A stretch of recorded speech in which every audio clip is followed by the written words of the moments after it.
Salamlar, mən biologiya müəllimi Fatimə Əlifzadə. Bugün sizinlə çoxalma ontogenezi bölməsindən göyərçin məsələləri istisna olmaqla digər açıq sualların izahını verəcəm. Niyə göyərçin məsələləri istisna? Çünki göyərçin məsələlərinin izahını vermişəm, səhifədə var. İzləyə bilərsiniz. İzaha keçmədən öncə qısa şəkildə sürət və sınaq qrupları haqqında məlumat vermək istəyirəm. Artıq bilirik ki, buraxılış imtahanının yekunlaşmağına çox az bir müddət qalıb və mən də qərar verdim ki, ancaq bloka qədər sürət və sınaq qrupları daha əlverişli olar. Buna görə də sürət qrupları açmağı düşündüm. Sürət qrupları, ilk öncə sürət qrupları haqqında danışım, sonra sınaq qrupları haqqında məlumat verərəm. Sürət qruplarında 2 qrup nəzərdə tutulub. Bir qrup həftədə 4 dəfə 90 dəqiqə olmaqla dərslər təşkil olunacaqdır. Digər qrupda isə həftədə 3 dəfə 90 dəqiqə olmaqla dərslər keçiləcəkdir. 3-4 dəfə olmağından baxmayaraq proqram tam şəkildə bitib, hətta təkrar olunacaq. Ən az 2 dəfə, yəni təkrar olunacaqdır. Ən çoxsa 3 dəfə təkrar olunacaq inşallah. Burada yəni əsas məqsəd bir şeyi tez-tez keçmək deyil də, proqramı tam şəkildə abituriyentə öyrətməkdir. Çünki proqramı tam şəkildə öyrənən bir abituriyent hansı suallı olur olsun qarşılaşanda onun öhdəsindən gələ bilir. Yəni əsas məqsədimiz budur ki, mövzuları mükəmməl şəkildə öyrənib və onu testdə düzgün şəkildə tətbiq edə bilək. Sınaq qruplarında isə dərslər həftədə 4 dəfə tədris olunur. Burada öncədən sınaqlar göndərilir, daha sonra dərs müddətində səhvlərinə baxılır. Lazım gəldikdə mövzuların da izahı verilir. Hansı mövzular ki lazımdır, onlara deyilir ki, məsələn, bunlar tez-tez düşür. Bu ümumiyyətlə sürət qruplarına da aiddir, sınaq qruplarına da aiddir. Hansı mövzular ki sıx-sıx düşür, hansı tip suallar düşür. Yəni bunların hər birisi qeyd olunur. Ümumiyyətlə dərslərimizdə situasiyanı işləməyin yolları, ən çox düşən mövzular, ən çox düşən sual tipləri və seçilmiş suallar üzərində olur. Seçilmiş suallar üzərində olmağı abituriyentlərə çox böyük avantaj verir. Çünki bilirik ki, o qədər nəşrlər çıxıbdı ki, artıq suallarda həm MİQ səviyyəsində, həm sertifikasiya, həm təkmilləşdirmə, həm də ki, abituriyent səviyyəsində suallar var. Abituriyentə abituriyent səviyyəsində olan suallar lazım olduğu üçün mən də hansı ki o suallar qəbula düşə bilər, abituriyent üçün lazımlıdır, onları seçib abituriyentə işlədirəm və digərlərində həmçinin eyni. Belə qısa məlumatımız bu qədər idi. İndi isə vaxt itirmədən keçək izahımıza. Açıq suallarımız 111-dən başlayır. Gəlin baxaq. 111-ci sualda bizə deyir ki, drozofil milçəyində mitoz zamanı anafaza mərhələsinin sonunda hüceyrədə neçə qız xromosom olur? Baxın, bizə hansı canlıdan söhbət elədi? Dedi ki, drozofil milçəyi. Daha sonra bölünmənin adını çəkib. Hansı bölünmə? Mitoz bölünmə. Mitozun hansı mərhələsi? Anafaza. Bundan sonra bizim işimiz rahatdır. İndi baxın, bura qədər bildiklərimizi yazaq. Drozofil milçəyinin xromosom dəsti bilirik ki, somatik hüceyrəsində 2n bərabərdir 8-dir. Bizdən də mitozun anafaza mərhələsinin adını çəkib. Orada da xromosom, xromatid və DNT dəstini yazdıq. Görək bizdən nə soruşur? Deyir ki, mərhələnin sonunda hüceyrədə neçə qız xromosomu olar? Bizə xromosom lazımdır, yəni 4n. Baxın, burada 2 üsul deyəcəm. Birinci üsulda yazırsınız 2n bərabərdir 8. Sizdən 4n soruşur, eləmi? Hər tərəfi vurun 2-yə, olsun 4n bərabərdir 16. Digər üsulda, əgər siz istəyirsiniz başqa formada yazasınız, onda yazarsınız. 2n bərabərdir 8, n bərabərdir 4. Burada yəni 8-i böldünüz 2. Sizdən də 4n soruşur. 4 vurulsun, burada da vurma var da, yəni bunu hər birimiz bilirik. 4 vur 4, o da elədi 16. Cavabımız 16. Keçək 112-yə. Bizə deyir ki, insanın sümük hüceyrəsinin nüvəsinin anafaza mərhələsinin sonunda cəmi neçə xromosom görünə bilər. Baxın, insandan söhbət gedir. Sümük hüceyrəsi təbii ki, somatik hüceyrə, yəni bədən hüceyrəsinə aiddir. Xromosom dəsti insanda 2n bərabərdir 46-dır.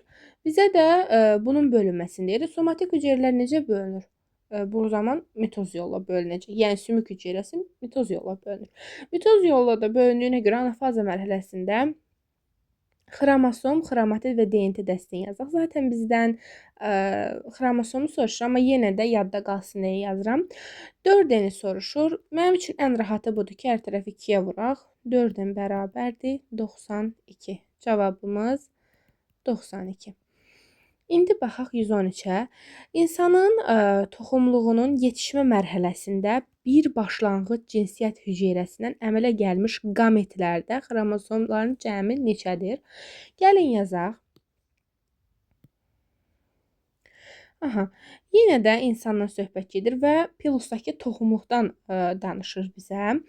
Toxumluğun yetişmə mərhələsinə deyir bir hüceyrə daxil olubdur. Biz bilirik ki, yetişmə mərhələsində bütün hüceyrələr meyoz prosesinə məruz qalır, meyoz keçirdir və bir hüceyrə deyir. Bilirik ki, uşaqlar, bir hüceyrə yetişmə mərhələsinə daxil olanda sonda 4 dənəsi əmələ gəlir və toxumluqdan söhbət getdiyini qeyd etməliyik. Toxumluqdan söhbət gedirsə, əmələ gələn bu 4 hüceyrənin 4-ü də qamet olur. Hər birisi qamet olur. Və xromosom dəstinin cəmi soruşur. 2n bərabərdir 46, n bərabərdir 23. Hər birisi qamet olduğuna görə 23, 23, 23 və 23. Qısaca 23-ü vurun 4-ə. Bu da eləsin 92 və yaxud da elə 46-nı vurardınız ki 92. Əslində bioloji qaydalara uyğun olaraq ən düzgün, yəni belə yazarsınız ki, biz qametləri tək-tək toplayırıq və yaxud da ki 23 plus 23 plus 23 və yenə də belə. Amma siz vaxt qazanmaq üçün qısaca 46 vur 2 yaza bilərsiniz. Zaten bunları böləndə 4 hüceyrə eləyir. Amma ki bioloji qaydalara əsasən siz bunu tək-tək hesablamalısınız, hətta daha geniş bir formada. Amma biz sizə qısa yolları öyrədirik. Deməli cavabımız oldu 92. 114. 114-də bizə nə deyir? İnsanın yumurtalığının yetişmə mərhələsində, yumurtalıqdan söhbət getdi. Yenə bir hüceyrə deyir. Bir başlanğıc cinsiyyət hüceyrəsinə əmələ gəlmiş qametlərdə xromosomların cəmi neçədir? Baxın, yumurtalıqdan söhbət gedir.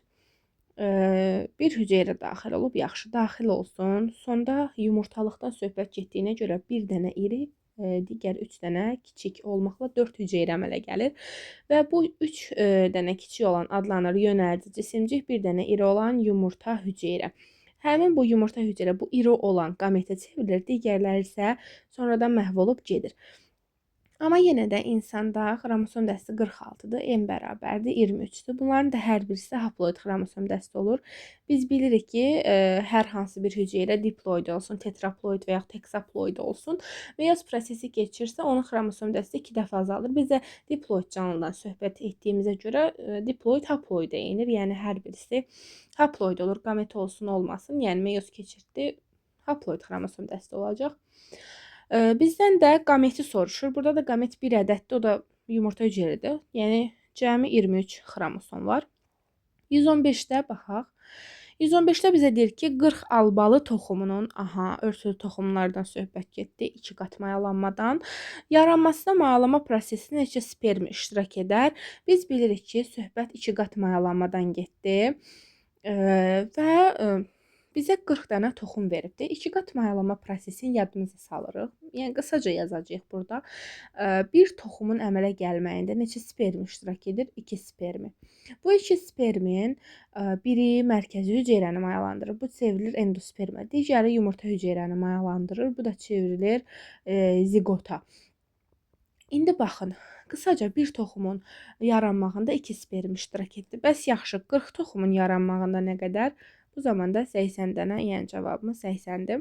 116 bizə yenə deyir 40 albalı toxumunun yaranmasına mayalama prosesində bu zaman neçə yumurta hüceyrə iştirak edir? Baxın, bunu bayaq yazdığımda 2 spermi, biri mərkəzi hüceyrəni mayalandırır, biri yumurta hüceyrəni.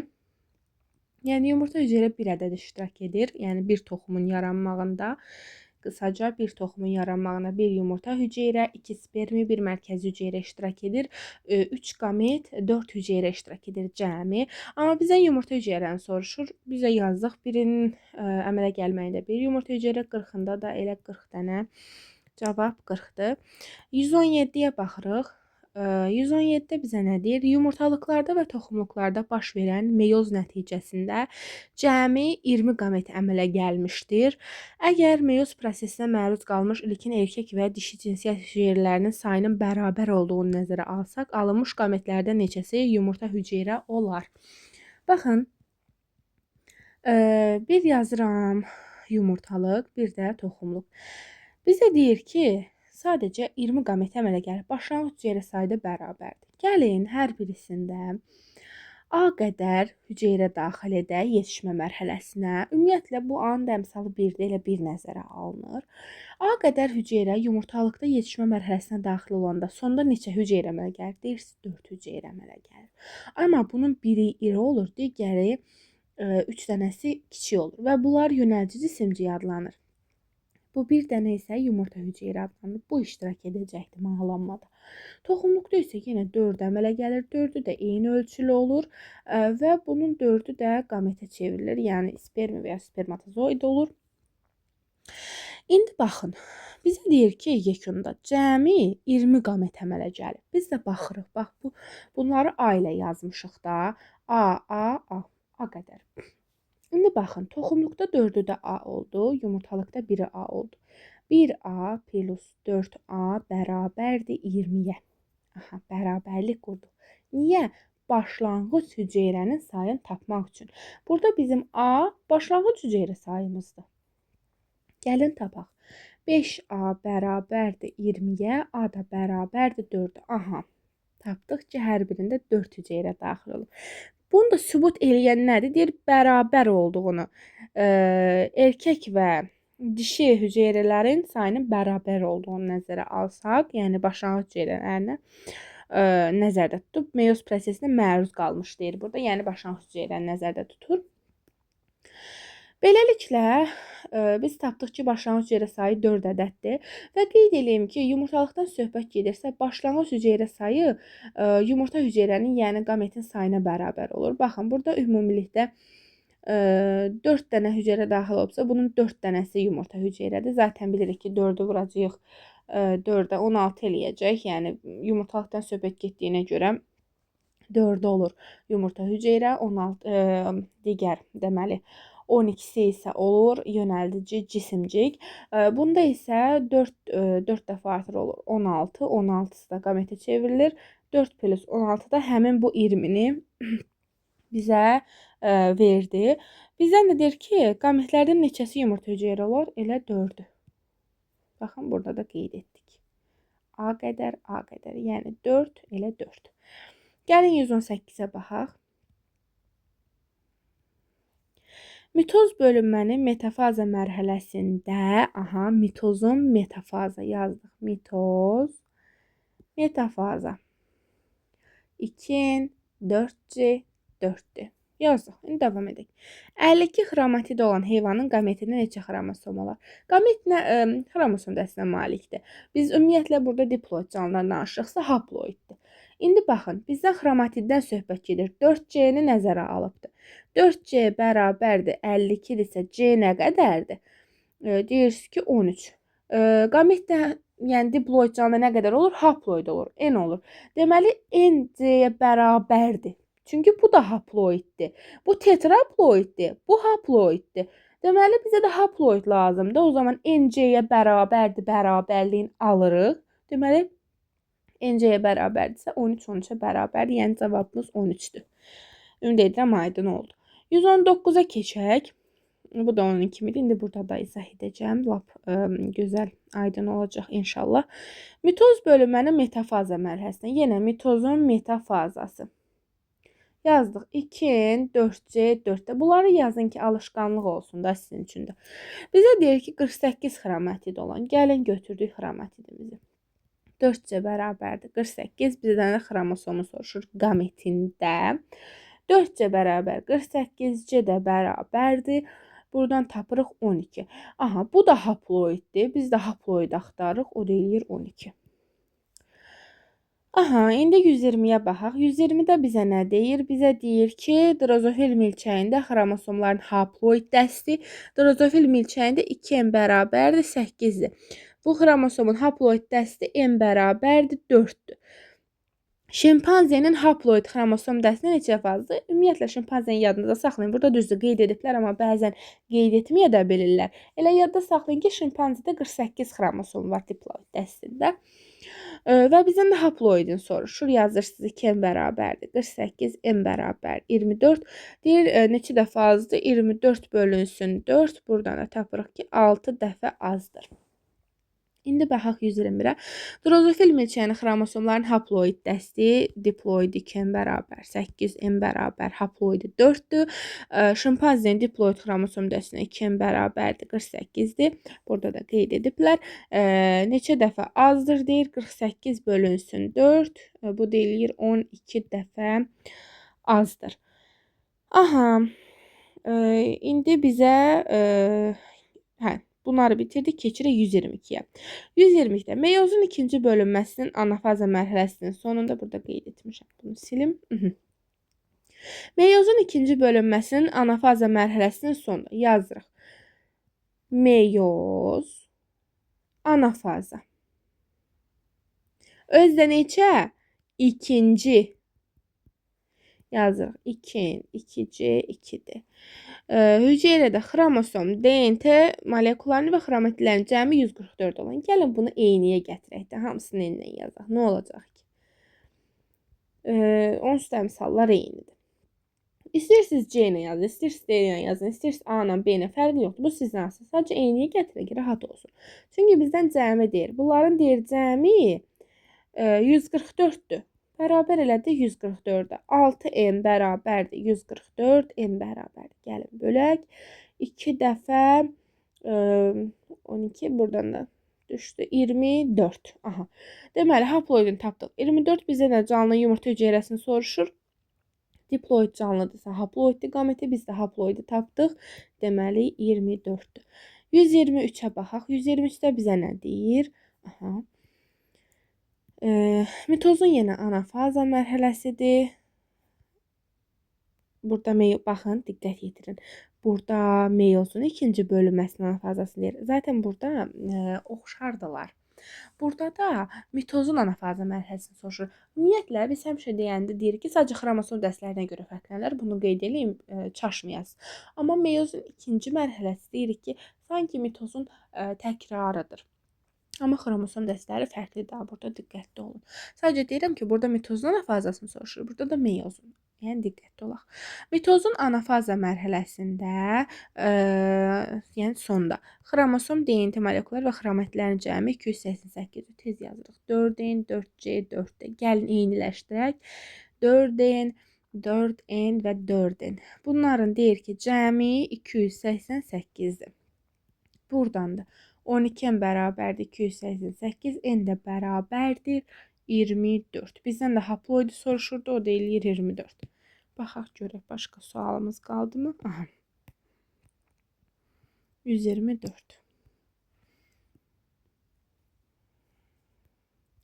Deyir ki, bir fərdin somatik hüceyrəsinin bölünməsi zamanı anafaza mərhələsinin sonunda görünən xromosomların sayı 36. Gəlin bölək məsələni. Həmişə, məsələn, bəzən deyirlər ki, çox uzundur məsələ, biz bunu necə işləyək? Elə deməyin, bölün məsələni, baxın. Buradan böldük məsələni. Bura qədər həll edək. Bir fərddir, hər hansı bir fərddir. Onun somatik hüceyrəsi, bədən hüceyrəsini və tərcümə eləməyə çalışın. Bədən hüceyrələrin bölünməsinin anafaza mərhələsinə, bədən hüceyrəsi necə bölünür? Dedik mitoz. Mitozun anafaza mərhələsinin sonunda xromosomların sayı nə qədər? Tez ümumilikdə yazın 4-dən 4-cə 4. Səndən xromosom soruşur, 4-dəni götür. 4-dən bərabərdir, bizə deyir 36-dır. N bərabərdir 9-dur. Haploidini tapdıq 9. İndi davam edirik. Bura qədər həll elədik. İndi buradan belə keçək. Deyir ki, bu fərddə, həmin bu fərddə cinsiyyət vəzlərinin yetişmə zonasının sonunda əmələ gələn yönəldici cisimciyin bir ədədindən danışır. Xromosom sayını təyin edir.